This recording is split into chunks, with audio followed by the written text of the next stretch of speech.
माफी मांगो, माफी मांगो मेरी अम्मी और बाजी से अभी और इसी वक्त। मैं इनसे माफी नहीं मांगूंगी क्योंकि मैंने कोई गलत बात नहीं की है। मैं सिर्फ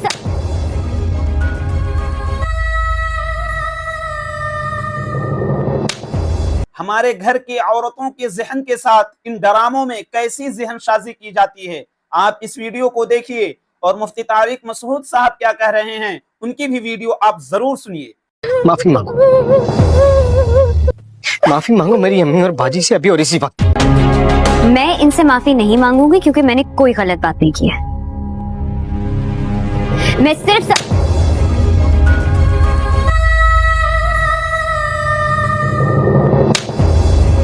मुझे 3-4 दिन पहले किसी ने एक ड्रामे का क्लिप दिखाया। लोग कहते हैं मुफ्ती साहब ड्रामे देखते हैं, मैं ड्रामा नहीं देखता अल्हम्दुलिल्लाह, मुझे शौक ही नहीं है ड्रामा देखने का। वो ड्रामे का क्लिप ये दिखाया, अब पूरी बात तो मुझे मालूम नहीं। शौहर अपनी बीवी से कहता है कि मेरी माँ से माफी मांग लो। कोई अच्छा काम करेगा अगर ये क्लिप मेरे इस क्लिप के साथ जोड़ के चला दे, वो ड्रामे का क्लिप भी चला दे और ये मेरा क्लिप भी, फिर सही बात बनेगी। अगर कोई क्लिप चला सकता है ना चला दे। शौहर बीवी से क्या कह रहा है अपनी कि मेरी माँ से माफी मांगो। बहू कहती है कि मैं सास से माफी नहीं मांगूंगी, मेरी गलती नहीं है। शौहर खींच के एक थप्पड़ लगाता है अपनी बीवी को, समझ रहे हो? शौहर क्या लगाता है? खींच के एक थप्पड़। फिर उसको ख्याल होता है कि शायद ज्यादा लगा दिया मैंने, तो थोड़ा सा मोहब्बत से बीवी के कंधों पे हाथ रखता है, तो बीवी भी उठा के शौहर को एक लगाती है जोर से थप्पड़। मैंने कहा इस पे कमेंट्स पढ़ो कि कमेंट्स में क्या है। कमेंट्स से लोगों की अक्कासी होती है। 99% पॉजिटिव कमेंट्स थे कि बीवी ने बिल्कुल ठीक किया। बीवी ने क्या किया है? बोलो, ठीक किया है। मैं खवातीन से कहता हूँ आप करो ऐसा।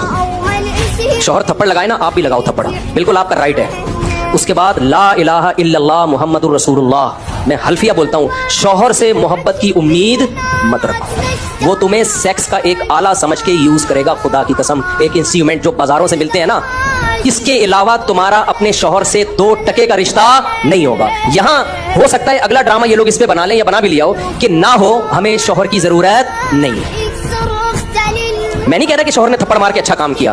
ड्रामा अगर खानदान को जोड़ना सिखाता ना तो कैसे बनाता ड्रामा, वो मैं अभी बताऊंगा आपको। तो मुझसे पूछ के बनाता ना तो मैं बताता इस तरह से बनाओ ड्रामा, उस तरह से मुआशरे की इस्लाह होगी।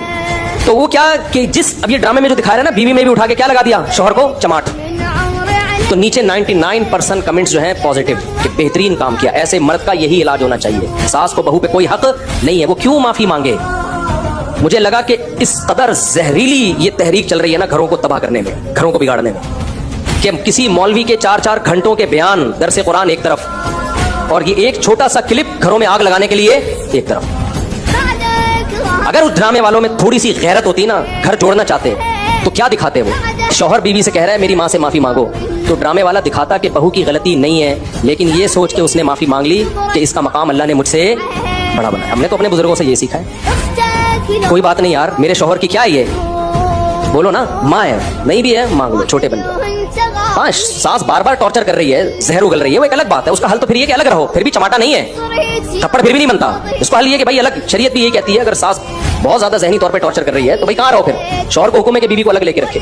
नॉर्मली हर घर में ऊंच नीच होती है, तो अगर सास ने कुछ गलती कर ली है तो छोटों को चाहिए कि वो क्या कर ले भाई, गलती नहीं भी है तो मान, सिवाय घरों को तोड़ने के, बर्बाद करने के कुछ भी हासिल नहीं हो रहा। मर्द कभी भी बर्दाश्त नहीं करता कि औरत उसके ऊपर हाथ उठाए, उससे उसके दिल में 2 टके की हैसियत नहीं रहती, वो फिर जान छुड़ाएगा, बोलेगा एक इंस्ट्रूमेंट के तौर पे इस्तेमाल करो, जिम्मेदारियां ना उठाओ इसकी। और हो रहा है, इसका नुकसान एंड में औरत ही को होना है। तभी जो खानदानी लोग जो बेटियों का घर बसाते हैं ना, वो अपनी बेटियों को हमेशा समझाते हैं बेटा शौहर की ऊंच नीच को तुमने घर बसाने के लिए बर्दाश्त करना है। अपना बता रहे होते हैं कि हमने बर्दाश्त किया तो आज हम लाइफ को एंजॉय कर रहे हैं। ये बातें जो मैं आपसे कर रहा हूँ ना, सिर्फ जबानी नहीं कर रहा, अपने बच्चों के लिए भी हमने यही लॉ बनाया हुआ है। हम भी बेटियों वाले हैं, दामादों वाले हैं, हमने भी यही लॉ बनाया हुआ है कि थोड़ी ऊंच नीच हो कोई बात नहीं, आपने क्या करना है? आपकी जिंदगी अपने ससुराल से वाबस्ता है। शौहर कभी गुस्से में होता है, कभी नॉर्मल मूड में होता है, घर बसाने के लिए ऊंच नीच को बर्दाश्त करना पड़ता है। ये चीजें दादियां नानियां सिखाया करती थी और आज मीडिया ने वो सारी सदियों की तहजीब की ऐसी की तैसी कर। ये चंद क्लिप छोटे छोटे चल रहे होते हैं, ऐसी आग लगा रहे होते हैं सोसाइटी में, इनको पता नहीं कि इनके अपने घर तो बसे नहीं होते, इनकी अपनी जिंदगी क्या होती है। इनको ना शौहर की मोहब्बत मिलती है, इनको ना बाप की मोहब्बत मिलती है, बापों से बदतमीजियां इतनी की हुई होती है कि बाप भी इनको अपनी बेटियां नहीं समझ रहा होता। ये सिर्फ मीडिया पे आके होते हैं, बाप बेटी में इतना अच्छा रिलेशन, कैमरा हटते ही वो रिलेशन गया तेल लेने, ठीक है ना, कैमरे के बाद कोई रिलेशन नहीं। अबे क्या रिलेशन होगा? पार्क में 2 बजे बैठी हुई है, बाप फोन करके पूछ नहीं सकता कि यहाँ क्या कर रही हो 2 बजे? तो ये क्या रिलेशन है? तो ये सब ऐसी की तैसी कर दी है सोसाइटी की। तो ऐसे ड्रामों से आप कभी भी मुतासिर ना हो और घरों में पाबंदियां लगाओ, अपनी बेटियों को मत दिखाओ, ये बेटियां कल तुम्हारे गिरबान में हाथ डालेंगी। उम्मीद है कि आप लोगों ने इस वीडियो को पूरी देख ली होगी। इसलिए मेरे भाइयों, अपने घरों के अंदर अपने औरतों पर पाबंदी लगाएं कि आप अपने औरतों को ड्रामों से और सीरियल से बचाएं, उनको पाबंदी कर दें कि आप ड्रामे और सीरियल नहीं देख सकती हैं। इस क्लिप को शेयर कीजिए। अस्सलाम वालेकुम।